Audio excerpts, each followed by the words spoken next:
Selamat pagi, selamat siang, selamat sore, atau selamat malam. Perkenalkan, saya John Fernando Purba dari perwakilan kelompok 2 NRP 0421030003 dari Prodi D3 Teknik Listrikan Kapal D3 PE3A. Ehm, jadi di sini saya akan memaparkan mengenai tugas kami untuk mata kuliah Pneumatik dan Hidrolik. Di sini diminta untuk membuat suatu sistem berbasis PLC. Nah, jadi kami mengambil suatu sistem yaitu sorting, transport, and packaging process. Oke, langsung saja kita mulai. Untuk wiring diagramnya dulu, itu adalah seperti ini. Nih.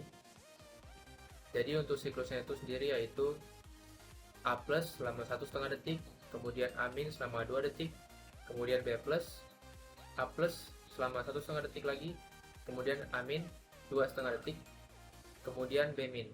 Dan ini looping sebanyak 4 kali, itu dihitung oleh counter. Kemudian setelah 7 detik, maka C min selama 2 detik, kemudian C plus 2 detik, kemudian D plus 2 detik, dan pada akhirnya D min.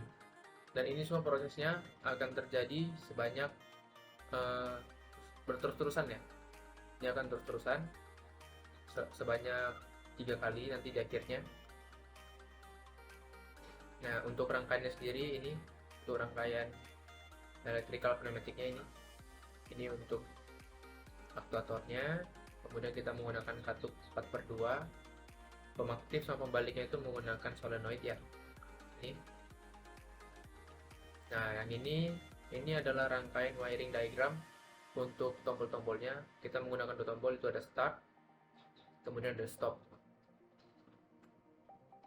Nanti untuk kode-kodeannya itu pada ini gambar ini itu kita menggunakan petandanya ya. Jadi kalau tombol start itu ditandai dengan lampu, tapi tetap ada juga tombolnya nanti di bawah panelnya. Ini juga tombol stopnya, nanti ada indikator lampu. Nah, kemudian untuk counternya kita di sini menggunakan ini satu. Ya, yang counter yang satu ini fungsinya itu untuk menghitung berapa kali kita pencet startnya. Jadi kita hanya diperbolehkan untuk menekan satu kali tombol start supaya prosesnya itu tidak berulang atau mereset counter-counter yang sudah berjalan di dalam sini. Begitu. Kemudian counter yang kedua ada di sini juga. Jadi ini untuk mengcounter boxnya. Box yang nanti itu bakalan datang dari sini. Boxnya bakal datang dari sini. Ini, yang ada tanda kotak ini, hijau. Nah, dua. Kemudian counter ketiga, ini counter ketiga. Nah, counter ketiga ini itu menghitung 4 kali. Maksudnya di sini menghitung 4 kali itu tadi adalah nantinya untuk satu bahan packaging itu isinya itu nanti ada 4. Di antaranya itu 3 dalamnya itu 3 isi dan satunya itu adalah boxnya sendiri. Tuh. Nah, kemudian counter berikutnya, counter ketiga tadi ya, ini counter keempat. Nah, counter keempat ini hitungnya cuma sampai 3 kali. Kenapa 3 kali? Nanti waktu sudah counter keempat ini udah menghitung sebanyak 3 kali ya. Jadi kayak packagingnya itu nanti kalau kami bikin itu prosesnya itu 3 kali aja, 3 output lah. 3 output yang di sini nanti prosesnya bakal berhenti semua. Sampai pada akhirnya harus ditekan tombol start lagi. Begitu. Nah, kalau ini tadi kan ini rangkaian wiring diagram untuk tombol-tombol ya. Nah, kalau yang ini rangkaian untuk nih mengatur ininya box conveyor, terus turntable 90 derajat, roller kiri, roller kanan, conveyor kiri, conveyor kanan. Nah, kita lihat barangnya di sini. Nah, ini panel. Panel ini ada ini tombol-tombol ya. Sini ada tombol. Ini tombol start, ini tombol stop. Kemudian ini lampu indikator yang atas sini. Ini tombol emergency sama ini nggak kita pakai ya. Nah, kemudian di sini ada roller. Ini roller kiri, ini roller kanan. Ini turntable. Kemudian ini conveyor yang kiri, ini conveyor tengah, ini conveyor kanan. Nah, yang ini nanti namanya ini conveyor drive conveyor ini. Kemudian di sini juga ada conveyor juga, ada 2 biji conveyor di sini. Dan pada akhirnya outputnya akan berada di sini. Oke, ini turntable ya, ini bisa berputar 90 derajat. Ini ada tanda panahnya untuk arah putarannya. Dan di sini juga ada sensor-sensor. Oke, kita balik lagi ke ininya. Nah, kemudian ini lagi rangkaiannya.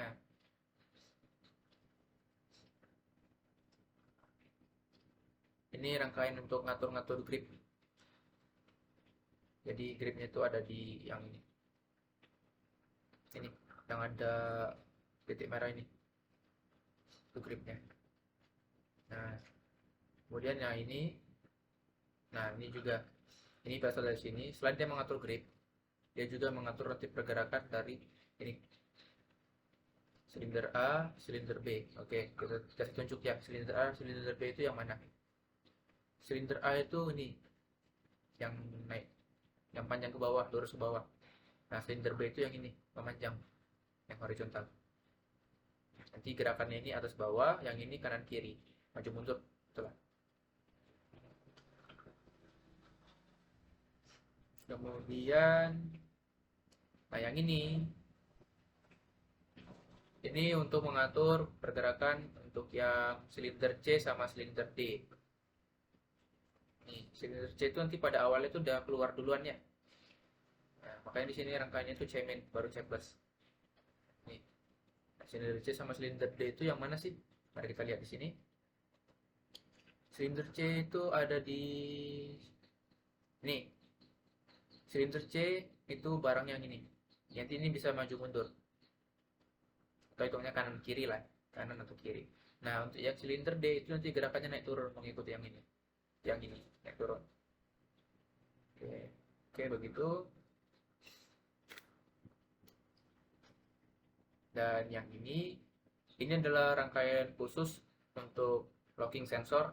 Jadi nanti kita pada proses ini yang kita lock sensornya itu berbasis warna ya. Nih, makanya kita menggunakan sensor warna di sini. Posisinya ada di ini, yang kayak ada tujuh saji. Nih. Jadi fungsinya sensor warna ini untuk mendeteksi barang yang kita inginkan yang bakal dimasukkan ke daerah sini, ditransport ke sini.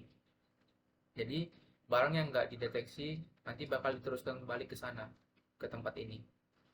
Jadi nanti barang untuk inputannya, barang packagingnya itu datang dari sini. Kemudian uh, dia bisa saja ke sana atau bisa juga ke sini, tergantung yang kita pilih di sini. Nah, dalam proses ini, ketika nanti waktu lengan robot ini masih ngambil barang di sini ya, sementara di sini juga ada barang yang masuk yang menyerupai ini, nanti akan dilewatkan. Kenapa? Karena dia tidak mengganggu proses yang ada di sini dulu. Gitu.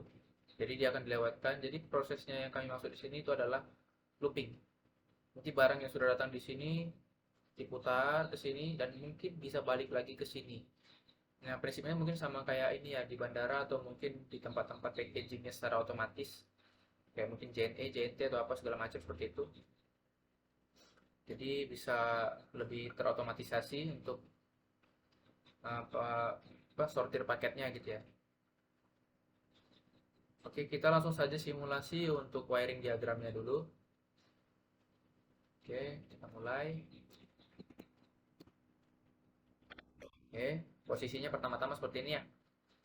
Nah, nantinya ketika tombol start kita tekan, kemudian sensor front itu ada di mana? Sensor front itu ada di sini, di turntable yang bagian paling depan. Ini turntable front limit. Nah, nanti kan ini kan bergerak ya conveyornya kan. Kita lihat di sini. Nah, nih box conveyor sama turntable-nya udah jalan. Turntable-nya itu yang ini. Nih, turntable-nya output ya. Ini nanti bakal mutar maju seperti ini, majunya ke sini ya posisinya pergerakannya. Ini juga. Nah, ini setelah diaktif, kemudian sensor front sudah terdeteksi oleh adanya barang si box conveyor ini nanti box conveyornya ini box conveyor sorry, boxnya box untuk peletakan nanti packagingnya itu dia itu warna abu-abu. Nah, ketika sudah berada di posisi sensor front ini mendeteksi, maka sep, nah turntable 90 degrees, roller kiri, roller kanan, conveyor kiri, conveyor kanan, yang tadi sudah saya tunjuk ya, itu bakalan aktif. Jadi nanti pada posisi turntable 90 degrees, itu dia bakalan nih, dia bakal berputar ke sana arah conveyornya. Jadi seluruh seperti ini. Ini kan posisinya kan masih seluruh sini ya. Nanti dia berputar ke arah sana jadi seluruh kayak gini. Setelah box itu nanti lewat gitu. Nah, setelah posisi sensor ambil ada di mana? Sensor ambil itu adalah di sini. Yang ini, diffuse sensor ini. Diffuse sensor 2, ini yang ini. Saat ini sudah mendeteksi adanya box box packaging tadi lewat ke sini, deteksi di sini ya. Nih, maka yang aktifin R1. R1 itu apa? Ini yang bikin A+. A plusnya bisa kita tengok di sini. HY0. Nah, saat dia sudah A+, maka grip sensor itu kan bakalan mendeteksi. Karena grip sensor itu berada di posisi ini. Jadi kalau misalnya ini turun dan ini ada benda di sini bakal deteksi oleh ini. Grip sensor ini tadi. Ini ada garis merah ini untuk deteksi jaraknya. Nah, setelah dideteksi, karena kita tentunya penekanannya manual gini ya, karena kan kita nggak bisa simulasi langsung. Nah, dia bakal aktif. Kemudian, ini terjadi sebanyak 4 kali. Loh, kita nggak bisa nengok ke atas pula. Sorry, ini layarnya nggak bisa ini. Tapi ini kan tadi proses sudah kita lihat ya. Pergerakan ininya. Kita tengok lagi, ini kan ada 4 kali. Lagi ya. Ketika sudah selesai itu, kemudian ada lagi barang, sensor ambil deteksi, tep. Kemudian dideteksi oleh grip sensor, tep. Nah, kita tengok ya, di sini ada A+, amin. Nah, B+, A+, dan B min. Oke, itu sudah 2 kali. Itu 2 kali lagi. Ini 18, ini ya. Plus A plus, min, min. Nah, selesai dari situ. Oh, masih ada 1 kali lagi. Tes lagi. Dan ini lagi.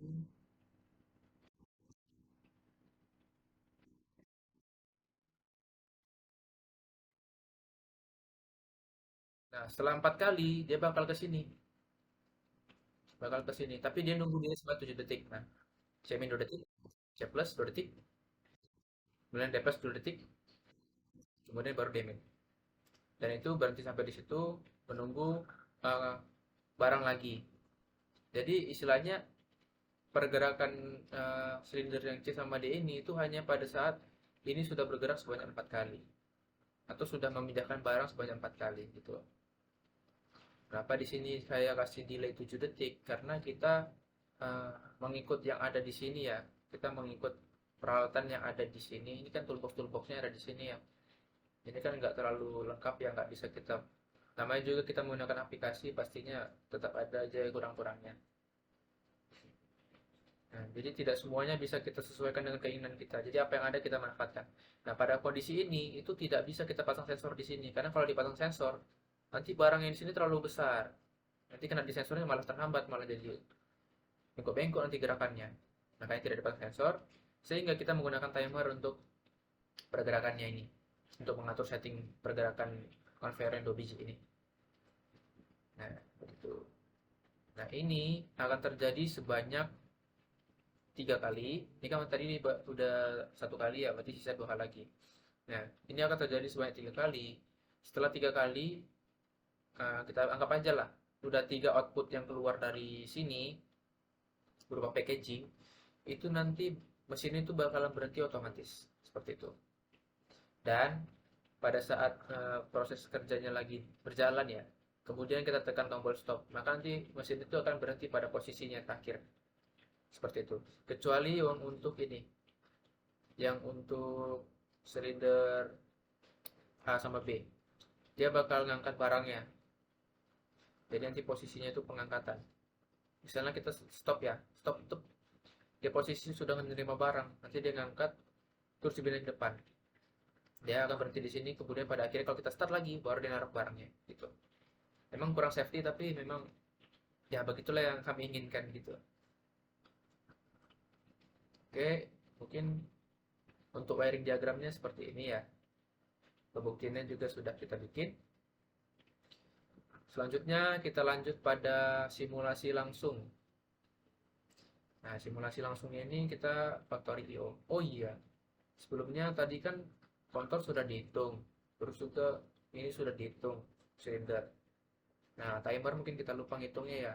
Timer kita ada berapa ya di sini ya? Kita cek dulu ya. Timernya di sini ada ini satu, dua, oh satu, dua, tiga, empat, ini lima, enam, tujuh, delapan, sembilan, 10. Kurang lebih kita punya 10 timer. Kita menggunakan 10 timer. Oke, selanjutnya kita langsung saja ke factory IO-nya. Nih, jadi untuk tampilannya itu secara utuhnya ya seperti ini.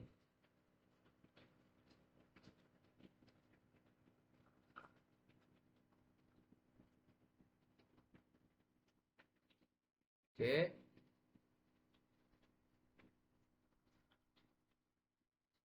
Nah, sebelum ke situ kita buka dulu untuk PLC-nya. PLC-nya itu ada di sini.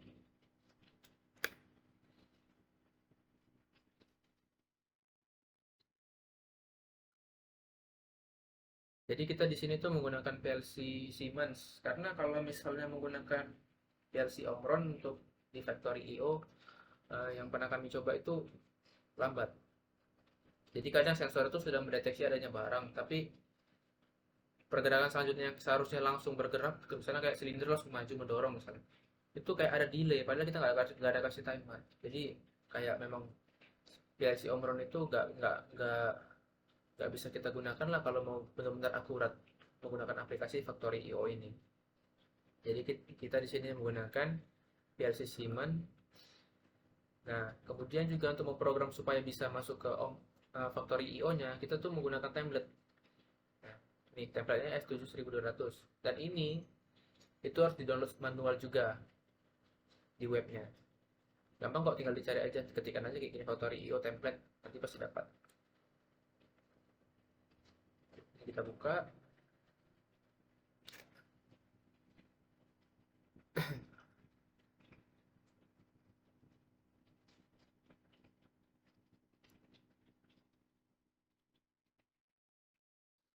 Nah, agak lambat ya.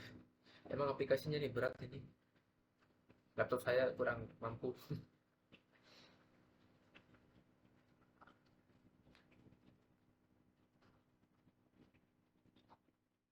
Oke, nah selanjutnya itu ada di sini yang CPU,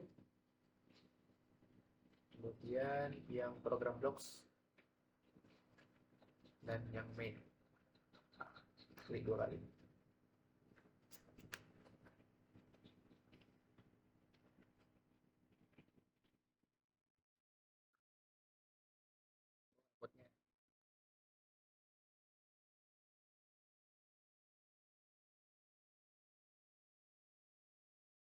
Nah, oke. Ini adalah ladder diagram dari PLC-nya yang sudah kita bikin ya.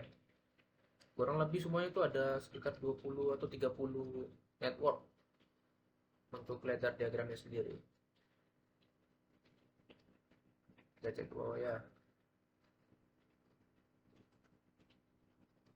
30, 31. Nah, sekitar 37. Dan kita di sini tidak menggunakan N. Tidak menggunakan N. Dan gini aja nanti bisa jalan programnya. Oke, mungkin ini saya tunjukkan ya secara perlahan dari awal sampai bawah untuk program-programnya. Nah ini bawaannya, ini nggak bisa dibikin sendiri. Ini kita dapatkan karena kita mendownload template yang tadi sudah saya tunjuk nih. Factory IO template S7 1200. Ini nggak bisa dibikin sendiri nih. Jadi kalau misalnya tanpa pakai template itu nanti awalnya tuh pasti kosong. Jadi kalau ini dihapus, ya bakalan nggak bisa nyambung ke factory IO-nya. Begitu. Kemudian ini sudah saya tulis-tuliskan. Ini untuk ladder start. Ini untuk ladder stop.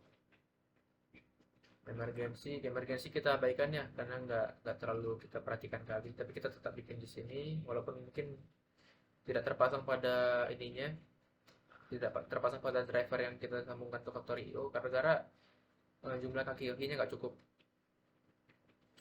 Kemudian, nah ini start stack box ini maksudnya untuk memulai memberikan box, ya box untuk ini packaging stack box. Nanti dia warna abu-abu gitu. Nah ini juga checkboard datang. Conveyor 6M ini conveyor pertama kali bakal jalan, itu yang paling panjang dari semuanya. Ini yang ada di sini.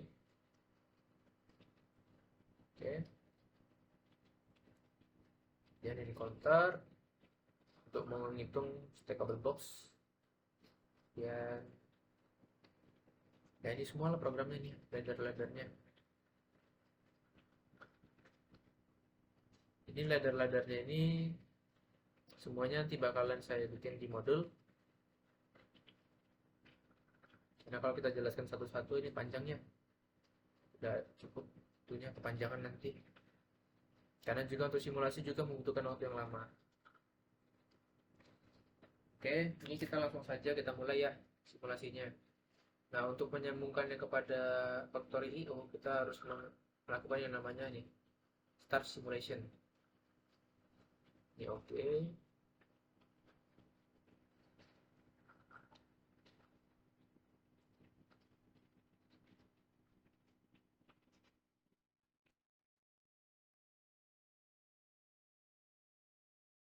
Nah, ini bakal muncul seperti ini. Ini artinya udah bisa dipakai untuk ke Factory IO-nya. Tapi kalau misalnya mau sambil-sambil dilihat untuk ininya simulasinya ini sudah jalan seperti apa gitu, kita bisa nekan yang kacamata ini. Tapi tunggu ya, kita lagi loading.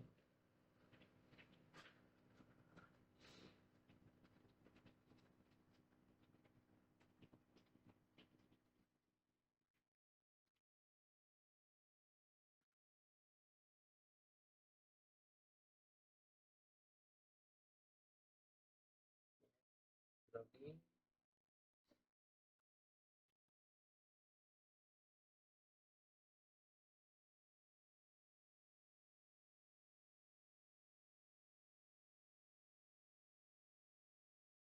Nah, sudah sampai di sini. Ini kita tinggal load. Kan centang biru semua ya, tinggal di load aja. Kalau ada problem berarti ada yang harus kita perbaiki lagi di programnya atau apa segala macamnya. Nah, kemudian ada tanda seru ini, kita start aja, start all. Oke, habis itu finish.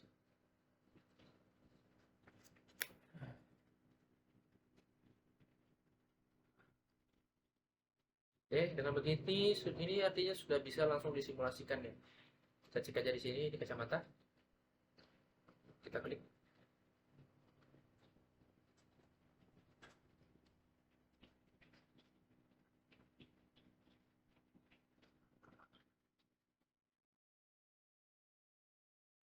Nah, dengan begini berarti simulasinya sudah jalan, sudah berhasil. Kemudian kita beralih ke Factory IO-nya ini. Nah, pada Factory IO itu kita file, kemudian drivers. Nah, ingat ya untuk memilih. Kalau di awal posisinya itu pasti di non. Nah, kita pilih yang Siemens S7 PLC SIM simulation. Nah, ini semuanya sudah kita pasangkan aktuatornya sama input-input sensornya segala macam pada posisi ini, bagian posisi input, dan ini posisi aktuator.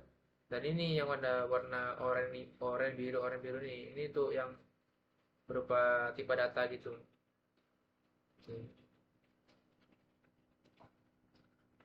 Ini sudah terkonek ya dengan tanda centang hijau ini, berarti sudah connect. Kita sudah bisa langsung simulasi. Ini kita tutup aja bawah. Oke, ini kita start to play. Nah, kondisi awalnya itu adalah ini lampu merah akan nyala karena dia masih pada posisi tidak bergerak atau tidak di start. Kemudian ketika kita tekan tombol start, tep. Nah, ketika boxnya bakal datang, ini tuh box packaging. Oke, mari kita saksikan untuk proses.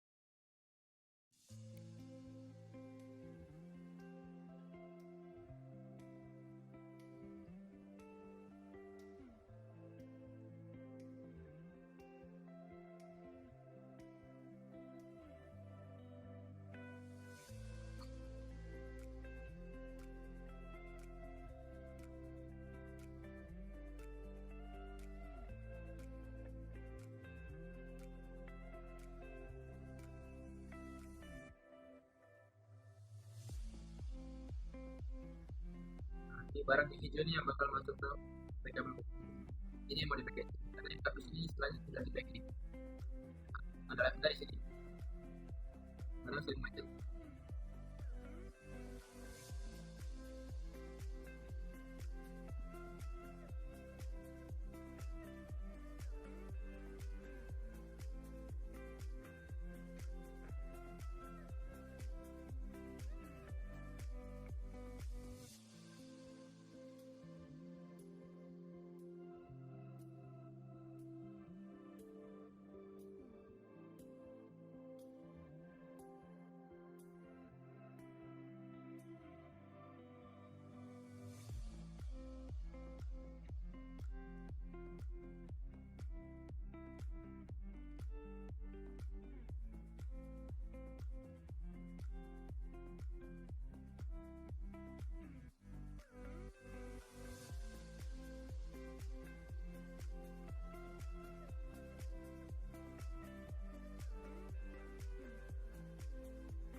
Oke, mungkin saya jelaskan sedikit. Jadi pada posisi di sini tuh, jadi seperti ada operator di sini ya, operator. Nanti setelah dijepit sama si printer ini, itu operator bertugas untuk merapikan isi dalam packaging tadi, biar boxnya itu lebih rapi.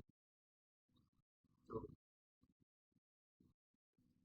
Jadi kita di sini tetap menggunakan orang ya untuk sebagai pengawas produksi, terus juga berperan sebagai untuk ya merapikan packaging dari yang dibikin mesin. Nah, untuk transport itu ini roller, terus ini juga portable, conveyor ini. Nah, proses sorting itu dimulai dari sini sebenarnya. Di sini semua dimulai dari sorting. Jadi ketika dideteksi oleh sensor warna di sini, maka nanti mesinnya akan menentukan apakah di sini mendeteksi warna hijau atau tidak, maka dia akan berputar jika iya. Kalau tidak, maka dibiarkan lurus terus sampai di sini. Dan di sini sebenarnya barang ini bakal looping terus juga mungkin ada penambahan baru mungkin dari yang kerja di sebelah sana ditaruh barangnya. Jadi kalau misalnya ada barang yang kelewat dia bakal masuk lagi kembali ke sini. Tadi sudah ini yang ketiga ya, yang ketiga.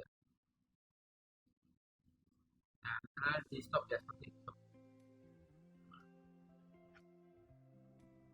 Nah, dia bakal berhenti pada posisi terakhirnya. Kemudian kita tekan start lagi. Dia bakal jalan lagi.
Jadi kalau sudah 3 kali output di sini, ini kan tadi box yang ketiga yang terakhir hitungannya, maka nanti prosesnya akan berhenti.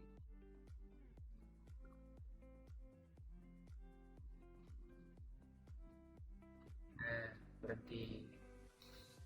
Nah, mungkin uh, segitulah yang bisa kita sampaikan mengenai hasil pekerjaan kita untuk tugas pneumatik dan hidrolik. Jadi ini tadi dalam sistem ataupun mesin sorting, transport, and packaging proses. Oke, uh, sekian dari saya. Kurang dan lebihnya saya mohon maaf. Terima kasih semuanya dan sampai jumpa lagi untuk video berikutnya. Terima kasih.